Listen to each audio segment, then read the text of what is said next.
What's up, guys and ghouls, and welcome to another episode of Fright Mic. I'm Liz. I'm Sam. And today we are talking about our new theme, Feast of Flesh. Yes. The people eaters. We're talking about cannibals all month long on the podcast. We're talking about Bones and All from 2022. Such a great movie. Totally flew under the radar, I feel. Yeah. It's a very... It was very... Like, it came and went. Yeah. You know, it was very quiet. It came and went, but it's such a good movie. Yeah, it's emotional. It is. It is. The first time I watched it, I was like, am I misty-eyed at the end? Why am I misty-eyed? And how often can you say that about a cannibal movie? Right. Making you emotional. And now here's the difference, though.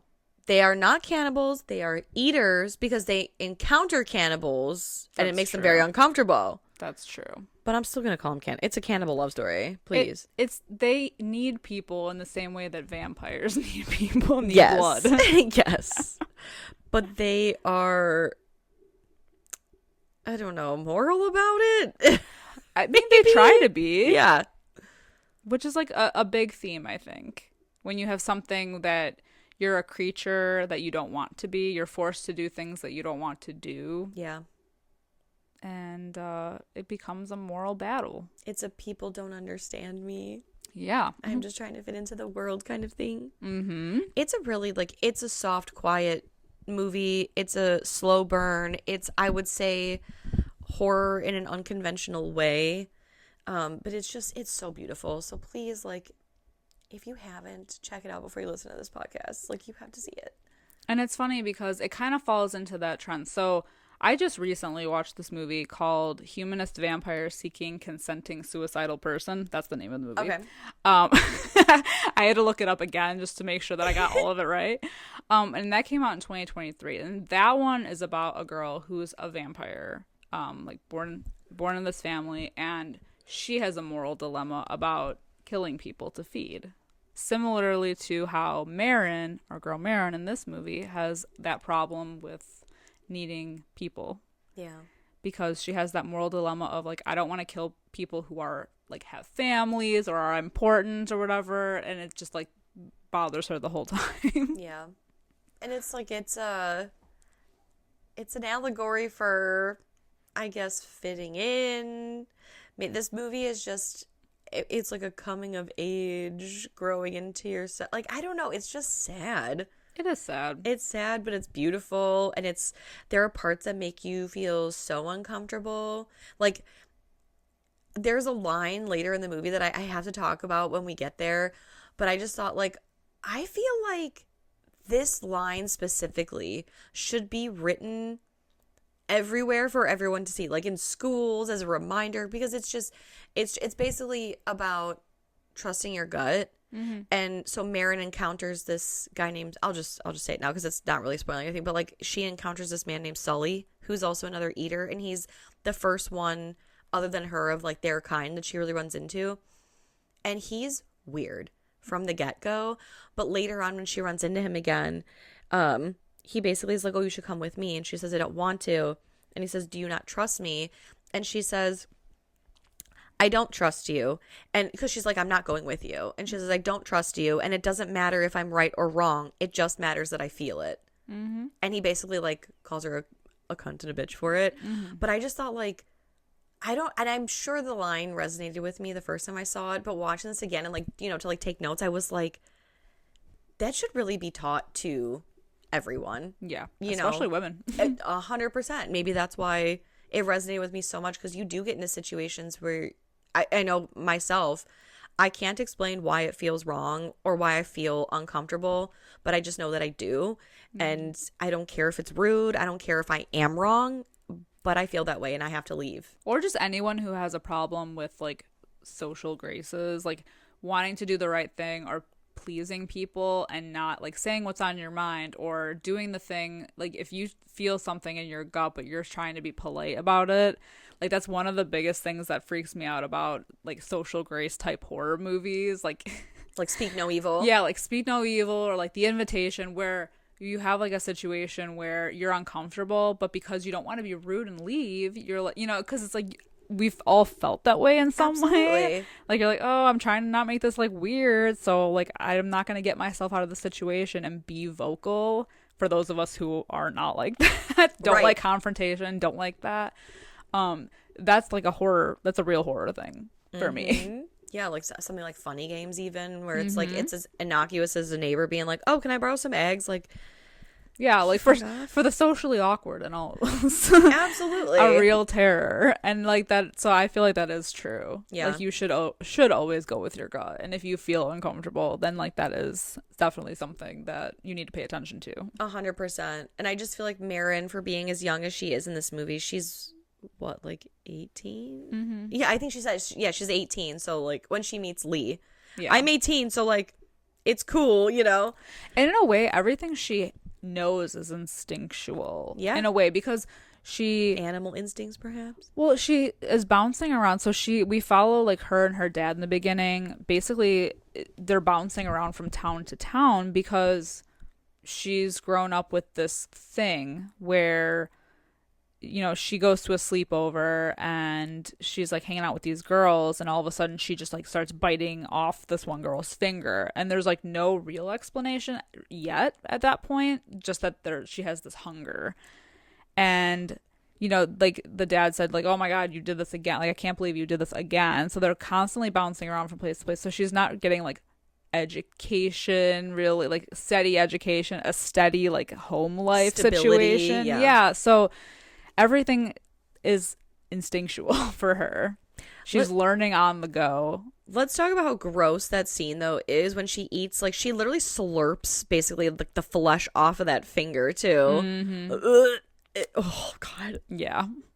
I remember the first time I saw this, I said, oh, we said cannibals. Got it. Right. But that's okay, because there's not too much of that in this movie.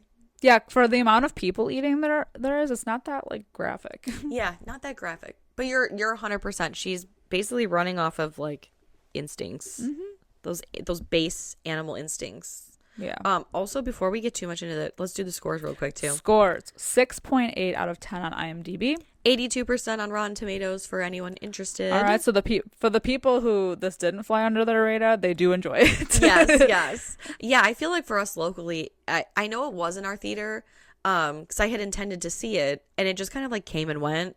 I feel like it was there. It wasn't in our theater for very long, I don't believe. That's the thing. No, I think it was there for a couple days, maybe like a week. Maybe a week, yeah. Because I was gonna say I hardly remember it being in the theater, but now that you're saying it, I think I do. But it wasn't there for very long. Yeah, it was only playing at like one of the theaters nearby us. And I remember looking at the showtimes. It was in like the small theater straight away. Didn't last very long. By the time I had time to see, it like was already gone. And for anyone who's listening, who would like to rewatch it, hopefully, and not watch it for the first time while they're listening to us talk about it, it's on Amazon Prime for free right now. Or Freevee, I think. Yeah. So either one. With ads. Yeah, not too many ads, though. I will say I did watch it on Freevee, and it wasn't bad. Yeah, that's true. Yeah, so go for it. But yeah, so basically, her dad leaves her with a cassette tape telling her basically the story of her life and how he's got to leave her now, and he leaves her with a little bit of money and oh my gosh, what's the other thing that he leaves her with? Oh, it's just the tape. Yeah, and her birth certificate. That's what it is. I'm like, there's one more thing. Yeah, he like leaves because he can't do it anymore. Yeah, and he's like, you gotta like figure this out on your own. He's tired of the going back and forth. Her mom's not in the picture. Yeah. And so when she looks at her birth certificate, she gleans that her mom is from Minnesota. And so she takes a bus. She goes to the bus station and says, how much is it to travel to Minnesota? The lady says basically it's 3 transfers and it's going to be so much money. And she goes, how much will it take to get me to Ohio? to Columbus, Ohio. So she ends up traveling there, listening to this tape that her father left her of basically like different incidents that have happened over the course of like her life. Like it all started when she was like 3 years old and she, bit the babysitter. Yep. And the dad got tired of cleaning up and hiding the mess when he realized that she was basically doing with no remorse. Mm-hmm. He was like, I didn't see any like remorse in your eyes, and I just, can only hide the monster for so long. Right. So it's while she's waiting overnight at the bus stop in Columbus that she sees a man. Again, like it's nighttime. She's alone. She's a young girl, and this like creepy old man named Sully is walking towards her, and he speaks about himself in the third person. And he's like, oh yeah, like you're like me. I smelled you all the way from back here. And it's gonna storm. And they basically end up going into this house. And he doesn't say straight away that it's not his house. Mm-hmm, but she like realizes. Yep. Something's off. It belongs to this old woman who we see laying on the floor. Mm-hmm. And he's like, oh yeah, no, she was like that when I got here. And Sully is just like first class creeper. Yeah. I don't know how Marin even sleeps with him in the house. Mm-hmm. It's so creepy. Yeah. He's unsettling for sure. Just because of the fact of like where, like how it all came about that they are in the same area at the same time, and like what he chooses to say and what we can believe really, because it's like, okay, you just happen to be in this area. This woman happened to already be dying, as you say, and that we're just waiting her out to see so that she's like fresh for us. Right. And when Marin wakes up in the morning, we hear like slurping sounds, and she looks in on him, and he's just feasting on her in his gross like old man tidy whities, and we don't see it, but we hear them like eating her together essentially. Yeah. And then there's a lot of like post eating like long scenes where they're just like covered in blood just chatting. Yup. Like that happens a couple times with a couple different people in this movie. It's true. They're kind of, I feel like, the way of skirting around the gore. But Sully shows her that he carries this trophy with him of this basically like, I don't even know, 8-foot long fucking gross braid full of every person he's ever eaten's hair. Gross. I'm sorry. Think of the smell. Think of the smell, truly. And the weight of it. Ugh. It's the smell alone. It's so gross. Oh God, it's so gross. And while he's, I believe, in the shower, she runs out. Yeah. And catches the bus. And we see him like watching her from the window, standing there again, like a fucking creep. Yeah. He is truly icky. Yeah. And it's not too long after that she's in a convenience store. She's trying to shoplift, and that's where we run into Timothée Chalamat, who plays Lee, who is also a troubled youth and an eater. Mm-hmm. And she smells it on him, and I think he smells it on her. And I just love that the first conversation that they really have, he chases this guy out of a store because he's harassing this mom. Mm-hmm. And so when she sees him, he's covered in blood, assuming he's just eaten this man. And he's like, yeah, if you want picked a bad seed. Yeah. Yeah, I just like that he sees her and he's like, if you want some more of that, it's about 40 yards that way. You can pick over my leftovers. Yeah. Steals the guy's truck and drives to his house. And then listens to his Kiss records. Lick it up without the makeup. I just like, he's strutting around the house, lip syncing to Lick It Up by Kiss after he's just basically lapped up this man's blood. And then he catches, I think, a glimpse of himself in the mirror, and he's like, anyway, I'm gonna go shower. But they're both like a nomad type. Like they're both on the run. Like he mentions how like, oh, I'm gonna head back home so I can like teach my sister how to drive because like, she's about to get her license. But other than that, he's like, you're welcome to tag along, I guess. So she ends up going with him. But then she tells him that eventually she wants to go and find her mom. So, she got questions. Right. And their journey is going to be split. But she chooses to stay with him and goes to Kentucky, where they're kind of like squatting in his aunt's house, who isn't home. I can't tell if it's because she just passed away or if maybe she's like living elsewhere. Mm-hmm. I can't remember now if the movie says.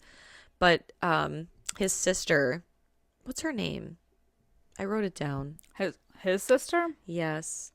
Kayla. Yeah. Yeah, his sister Kayla comes. Like, he's like, oh, I'm going to go teach her how to drive. And then she comes the next morning and is like, what the fuck? Like, we basically find out that Lee comes and goes. And they had an alcoholic, abusive father who disappeared some years past. But Lee never talks about it. Yeah. And so Kayla is upset. She says, you know, like, her and their mom are really upset and they wish he would just stay. Because they're afraid that he's going to be like the dad and just, like, never come back one day. Yeah. But he keeps going back. I know. He do keep coming back.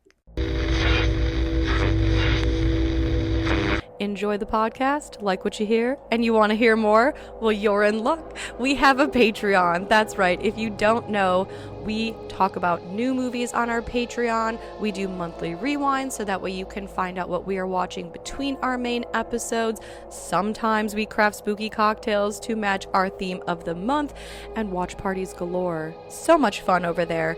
Head over to patreon.com/Fright Mic podcast to check that out. Again, if you want to hang out with us a little bit more, then support us over on patreon.com/Fright Mic podcast. And we'll love you forever. Okay, bye. Leave. So sad. So they take off on the road again, and this is when they run into those the real cannibals. So one is an eater, the other one is like a groupie. Yeah. Like a fucking weirdo. Like a groupie for the eaters. They all set up like camp one night while he tells them about it. Yeah. No, I feel like these guys are unsettling too. Yeah, totally. They're getting weird vibes because, I don't know, there's just something about them. The fact that they kind of pop up out of nowhere, and the one guy's like an eater in training, even though he doesn't really need to be, he just chooses to be. Yeah, and that's, I think, the unsettling part, and the reason, because they end up, they were going to stay the night with these people at kind of like this makeshift campsite or whatever, and Marin and Lee end up sneaking off in the middle of the night because the guy is telling a story to them about how he realized that he wasn't an eater at all, that he was just a cannibal. And you know, Marin's like, I don't understand. Like, why would you choose to eat some, like, what's wrong with you? Like, on the morality of it. Like, why would you choose to if you didn't have to? And he talks about like eating a person bones and all. And, you know, like, oh, well, there's before bones and all, and then there's after bones and all. And it changes you. It's a euphoric feeling. It's so weird. And like, it's just that unsettling feeling of, again, Marin and Lee are just naturally and innately this thing. Mm-hmm. And this guy, it's kind of like, again, why would you choose to be this way? Yes. If you didn't have to. If it's morally wrong, and yet you're choosing to do it. But it's the same way as like groupie is a perfect word for it. Like a groupie of like an eater. Mm-hmm. The same way people who claim that they're vampires. Like, I think back to that Dark Tourist where, what is it, David Ferrier, I think is his name. Mm-hmm. And he goes to New Orleans and he's like, yeah, I found a coven of vampires and they drink blood. And it's a guy who's like, may I drink from your back? And uses like a razor to cut like a thin line. God. And there's like little cat licks. I'm like, get out of here. Yeah. Not when real vampires in this day and age are suffering at the hands of themselves, I guess. Amen. You know, it's, oh my God. So yeah, these people are obviously some fucking freaks. Crazy. Yeah. And they have to sneak away, and the weird cannibal guy is like running after them. Yeah. Like a psycho. But then they end up in Iowa, where they meet another guy, the guy from the carnival. Yeah, because Marin's like, Lee, I'm hungry. And so he decides. What a guy Lee is. What a stand-up gentleman that he is. That he's like, my girl's hangry. Totally. I like, even too, I think they stop at a diner at one point in the movie, and they say something about like him eating, and he's like, I mean, I'm like 100 pounds soaking wet. And it's so true. Like, Lee, God bless him. But he is like, Timothée Chalamat is so skinny. He reminds me of like Jack Skellington. Yeah. Like, he's so thin, but I love him as an actor. Oh my God, I love him too. Mm-hmm. Paul Atreides. Lisa Nagaib. He's so good. I know. Oh my God. Yeah. So back to the carnival. Yeah. He's like, all right, I'll get a guy. I think I could get that guy to be into me. He looks like he's into like the twink type. And he does. He lures him into the cornfield. Surely do. Yeah. And then they eat him. And then unfortunately they find out after they've cannibalized him that he has a wife and kids. Like, he's a family man. And they're all looking for him, and so she freaks out. And she even says something to him. It's like she's making him feel guilty about what they did. And he says something like, how dare you make this harder than it already is? Yeah. Because she keeps bringing it up. He's like, we have to do what we have to do to survive. End of the story. And he keeps, again, like, pointing out to her, like, we didn't know. Yeah, we didn't know. Yeah. There were no signs that we could have looked for previously. Totally. And it is what it is. And she can't let it go. Yeah. Some things, unfortunately, are just accidents. Mm-hmm. And so it's because of this that there's like a little rift in their journey. And while he's sleeping, she pulls at like a gas station and she leaves him a note and she basically ditches his ass. And it's like, it's really sad because he's shouting for her. He's looking for you can tell he's like driving around. Mm-hmm. And he ultimately ends up going back to Kentucky. But it's while she's alone that she encounters Sully again.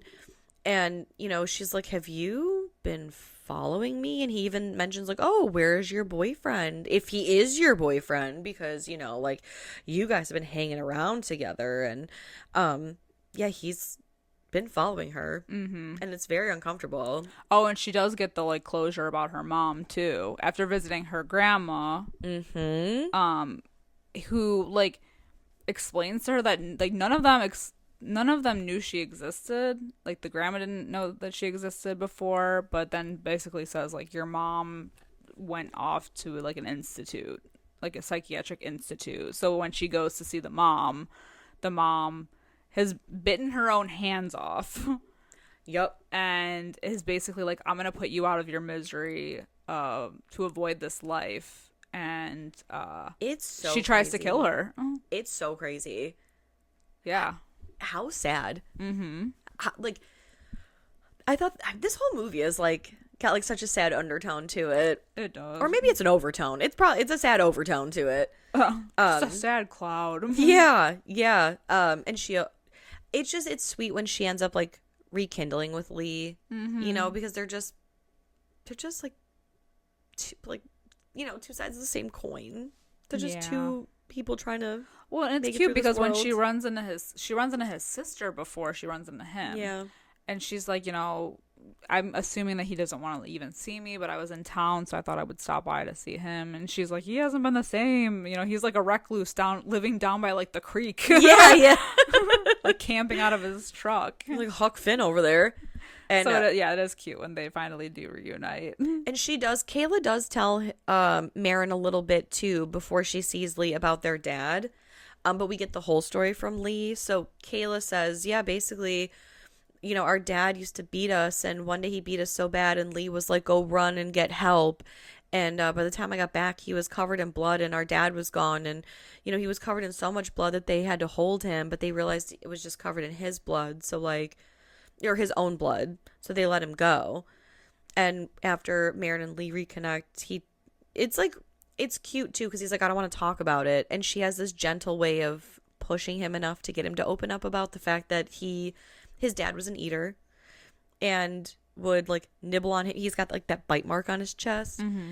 And, you know, he was an abusive person, an alcoholic. And one day he had beat them so bad and he told Kayla to go get help. And he basically dragged his dad into a barn not too far away and put like tape over his mouth and, you know, whatever, enough for him to breathe, and then ate him to death. Yeah.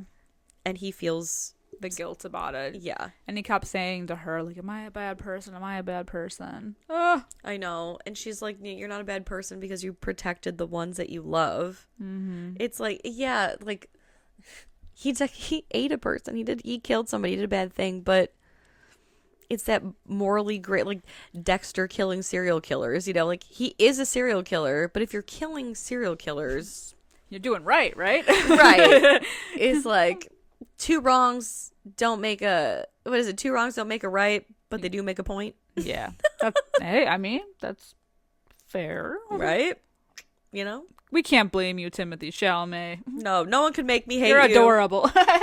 No one could make me hate you, Paul Atreides. And so they end up like it's really cute. They end up just saying like, we should just like be normal people. Yeah, and he's like, yep, let's be people. people. So they moved to Ann Arbor. Who can be upset in Ann Arbor, Michigan? Let me tell you something. Michigan? Yeah, Michigan. Yeah. I'm Yeah. smart. Sounds right. Sounds right to me. And it's like, it seems like they're just like living in not marital bliss, but like in bliss. But all good things must come to an end. Sad. A brutal end. She comes home. She has like They a can't little just leave it library here. job. In my mind, this movie ends here. And even in the movie, it ends with them sitting on that field. Yeah. Sad. I pretend that this part doesn't happen, but it does unfortunately happen. She comes home from her library job to see Sully's bag sitting on. Why would you go in? Dude, every time I'm like, why are you walking further into the room? This is like one of the times that her instincts. You slowly back out. Yeah, your Yes. instincts have failed you. The thing that you've survived on thus far, and you're gonna ignore those right now. The screaming red flag in your face. Oh, it's so upsetting. Because Sully, by knife point, throws her on the bed. And it's so creepy. And I remember the first time seeing this, I said, please do not let me see what I think I'm about to see right now. And luckily that doesn't happen. But it's still like, he's like breathing her in. And he's so fucking weird. Yeah. And he's talking to her. Like, I don't know. It's so creepy. And he just like wants to be with her, despite the fact that she's saying no. Yeah. And he's like, where's your boyfriend? I saw him driving, whatever. But he ends up coming in. And he attacks him with it's like a bag over his head. Yeah. And then they basically like tag team kill him by suffocations mostly, and then stabbing. Yeah. And she reaches into his like one of his like knife wounds, but he does look like his heart. That's what I thought too, but they never show it. Like she reaches in to grab his heart, rips it out. Hell yeah! I feel like he takes forever to die after getting stabbed that many times. Thank you. And the heart and the bag over the head. Yeah, like, my guy, dude. I have to laugh though. This movie is so great and so beautiful, but Lee comes in and basically saves her, and so he drags like. They get him into the bathroom, right? And so basically when Sully dies, he dies in the bathtub on top of Lee, who is behind him / under him. Yes. And Marin, after Sully is dead, just walks out of the bathroom and then leaves Lee to struggle to get the 180-pound man off of him. I was like, damn, Timothée Chalamet. I keep saying Chalamet. Timothée Chalamet. He's 80 pounds. Yeah. Okay. Jack Skellington over here. Yeah. But unfortunately, why would you leave him? I know. And he got stabbed. He suffers a fatal wound. Oh God! And it's like right at this moment too that she pulls out the hair and realizes that he got Kayla, his sister. And even Lee is like, he got Kayla. You couldn't hide that for like a minute. I know. Dude had to die knowing that his sister also died. That's so upsetting. It's so upsetting. And then he says that he wants to die by her eating him, bones and all. Ugh. Which she obliges. Yeah. Well, you can't waste a body. I know. And then that's fresh. The final shot of the movie is them sitting on that hill where they decide that they're going to be people together. Which I'm pretending is where this movie ended. Absolutely. Ann Arbor, who never happened. I know. It's so sad. Ripley. He only just wanted to protect his loved ones. That sucks. Yeah, that sucks. Moral of the story, you can't trust anybody. Yeah, don't trust people eaters. Oh, that sucks. Yeah. I do always love like a quote unquote like monster morality story. Yeah. It does something different, Because monsters are people too. Yeah, even the ones that gotta eat people. The people eaters. There are good ones. The blood sucking fiends. Yeah. Yeah. There are good ones out there in every walk of life, I think. Yeah. Right?